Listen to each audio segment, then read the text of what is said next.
Hello student, आज हम संविधान के पार्ट 5 को पढ़ेंगे, जो कि संविधान का सबसे बड़ा भाग है। पार्ट 5 में है द यूनियन, संघ। आर्टिकल 52 से 151 तक जो है कॉन्स्टिट्यूशन के पार्ट 5 के बारे में बताया गया है कि कॉन्स्टिट्यूशन के पार्ट 5 में संघ होता है। संविधान का सबसे बड़ा भाग होता है पार्ट 5।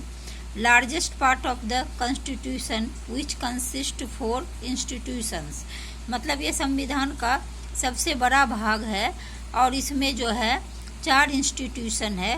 पहला है यूनियन एक्सिक्यूटिव, जिसको हिंदी में केंद्रीय कार्यपालिका कहते हैं। दूसरा है यूनियन लेजिस्लेचर, जिसको केंद्रीय विधान पालिका कहते हैं। तीसरा है यूनियन जुडिशरी, जिसको हिंदी में केंद्रीय न्यायपालिका कहते हैं। चौथा है भारत के नियंत्रक महालेखा परीक्षक। अब है द यूनियन। क्या है द यूनियन? द यूनियन में आता है कार्यपालिका, विधान पालिका, न्यायपालिका और भारत के नियंत्रक महालेखा परीक्षक, जिसको क्या कहते हैं।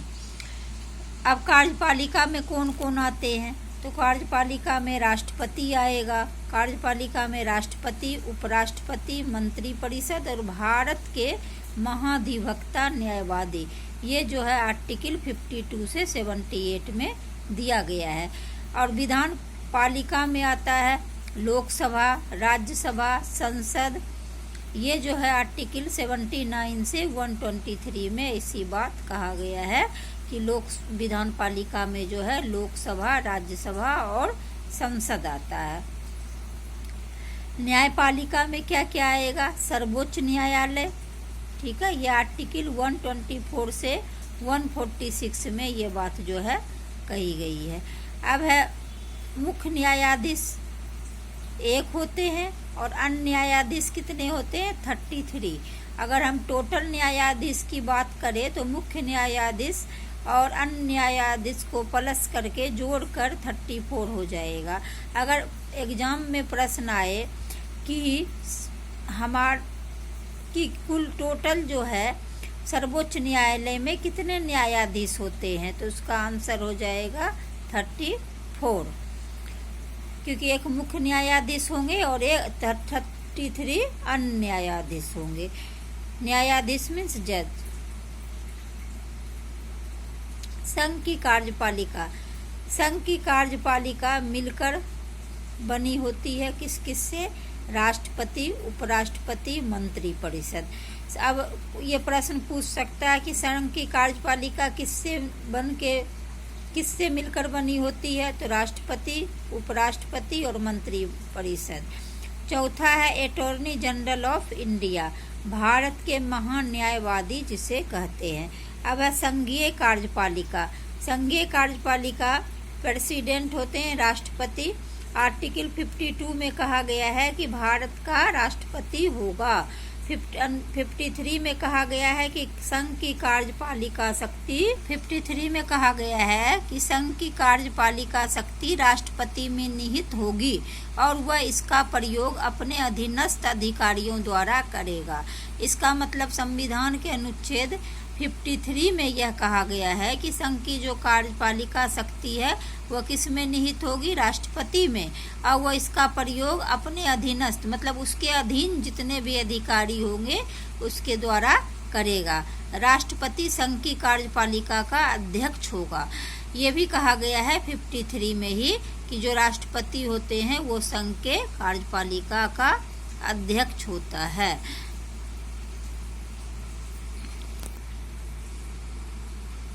अब संसद की अगर बात करें तो ब्रिटिश संसद में क्या होता है? House of Lords, British Crown और हाउस ऑफ कॉमन। तो हाउस ऑफ लॉर्ड्स होते हैं, ब्रिटिश क्राउन होते हैं और हाउस ऑफ कॉमन होते हैं। ब्रिटिश क्राउन जो है अनुवांशिक होता है, उसका पद जो है ब्रिटिश संसद में अनुवांशिक होता है। भारत में क्या है? भारत के संसद में राज्यसभा है, राष्ट्रपति है और लोकसभा है। जैसा कि आप लोग जानते भी होंगे, 6th क्लास से पढ़ते आए होंगे कि भारत का संसद चीजों से बनकर बना है। पहला लोकसभा, राज्यसभा और राष्ट्रपति। और राष्ट्रपति को हम गणतंत्र कहते हैं, रिपब्लिक कहते हैं। आर्टिकल 54 में कहा गया है कि राष्ट्रपति का निर्वाचन इलेक्शन ऑफ प्रेसिडेंट जो है यूएसए के उससे लिया गया है, कॉन्स्टिट्यूशन से। और प्रोसेस ऑफ प्रेसिडेंट इलेक्शन और प्रोसेस ऑफ प्रेसिडेंट ये आयरलैंड के कॉन्स्टिट्यूशन से लिया गया है। जो इलेक्शन ऑफ प्रेसिडेंट है ये किस संविधान से लिया गया है? ये यूएसए के संविधान से लिया गया है। और प्रोसेस ऑफ प्रेसिडेंट जो इलेक्शन का प्रोसेस होता है ये आयरलैंड के कॉन्स्टिट्यूशन से लिया गया है। ऐसी बात जो है आर्टिकल 54 में कहा गया है। भारत में राष्ट्रपति का निर्वाचन भारत का निर्वाचन आयोग करता है। भारत में जो है राष्ट्रपति का निर्वाचन कौन करता है? भारत का निर्वाचन आयोग। राष्ट्रपति का निर्वाचन ऐसे निर्वाचक गण के सदस्य करेंगे। राष्ट्रपति का निर्वाचन कौन करेंगे? ऐसे निर्वाचक संघ के सदस्य करेंगे जो संसद के दोनों सदनों में निर्वाचित सदस्य हो। संसद के दोनों सदनों में से किसी एक सदस्य के निर्वाचित सदस्य हो। राज्यों के विधानसभा के निर्वाचित सदस्य हो। मतलब या तो संसद के लोग में जो होते हैं लोकसभा या राज्यसभा उसमें से किसी के निर्वाचित सदस्य हो, या राज्य में जो विधानसभा होते हैं तो उसके निर्वाचित सदस्य हो। अब इससे प्रश्न बन सकता है कि राष्ट्रपति के मतदाता कौन कौन होते हैं। ठीक है, तो राष्ट्रपति के मतदाता कौन कौन होते हैं? तो इसका आंसर आ जाएगा ऑल इलेक्टेड एमपी। मतलब जितने भी निर्वाचित सांसद होते हैं वो राष्ट्रपति को वोट कर सकते हैं। दैट मीन्स क्या हुआ? Member of Lok Sabha and Rajya Sabha. अब ऑल इलेक्टेड एमएलए जो विधानसभा के विधायक होते हैं वो भी राष्ट्रपति के निर्वाचन में पार्टिसिपेट कर सकते हैं, भाग ले सकते हैं। अब दूसरा प्रश्न ये हो सकता है कि भारत के राष्ट्रपति के निर्वाचन चुनाव में कौन भाग नहीं ले सकता है? आपने पहला प्रश्न देखा कि कौन भाग ले सकता है, तो भाग ले सकता all elected MP, member of Lok Sabha Rajya Sabha, और ऑल इलेक्टेड एमएलए यानी कि मेंबर ऑफ विधानसभा। दूसरा है कि भारत के राष्ट्रपति के निर्वाचन में कौन कौन भाग नहीं ले सकता? तो आंसर है सभी मनोनीत सदस्य। जो लोकसभा में 2 एंग्लो इंडियन और राज्यसभा में जो 12 मनोनीत सदस्य करते हैं राष्ट्रपति के द्वारा, टोटल 14 मेंबर जो है राष्ट्रपति के चुनाव में पार्टिसिपेट नहीं कर सकते हैं। तीसरा प्रश्न आ सकता है कि जो मतदाता नहीं है वो कौन है? सभी मनोनीत सांसद और सभी विधायक। चौथा प्रश्न, राष्ट्रपति का चुनाव अप्रत्यक्ष ढंग से होता है या प्रत्यक्ष ढंग से होता है? तो अप्रत्यक्ष ढंग से होता है। अब है लोकसभा। ठीक है, लोकसभा किसे कहते हैं? लोकसभा है 553 इलेक्टेड होते हैं और 2 नॉमिनेटेड होते हैं।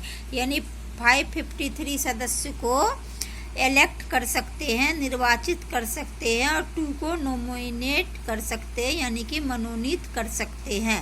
राज्यसभा में उसी तरह 238 है जिसको कि हम इलेक्टेड कर सकते हैं और 12 को नॉमिनेटेड कर सकते हैं। हालांकि अभी जो है लोकसभा में 545 है, लेकिन अधिक से अधिक जो है कितने हो सकते हैं ये भी एक प्रश्न है। इसका आंसर आप लोग कमेंट के द्वारा देंगे कि देखती हूँ पता है या नहीं।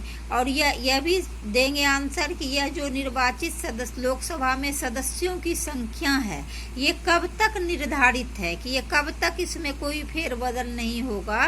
कितने ईस्वी तक? ऑप्शन है 2021, 2022, 2025, 2026। चारों में से कौन सा ऑप्शन है ये आप लोग कमेंट के माध्यम से हमें बताएंगे। अब अनुच्छेद 55 में क्या है? राष्ट्रपति के निर्वाचन की विधि आयरलैंड से की गई है। राष्ट्रपति का निर्वाचन जो है अनुपातिक प्रतिनिधित्व पद्धति के अनुसार एकल संक्रमणीय मत प्रणाली द्वारा होगा। राष्ट्रपति के चुनाव को संविधान में PRSST भी कहा जाता है। संविधान का पार्ट 5 बहुत लंबा है। इसका नेक्स्ट बचा हुआ जो पार्ट है उसको हम नेक्स्ट वीडियो में डिस्कस करेंगे। अगर आपका को ये वीडियो अच्छा लगा तो इसे लाइक, कमेंट और शेयर करना ना भूलें। नेक्स्ट पार्ट को जो है हम नेक्स्ट वीडियो में डिस्कस करेंगे।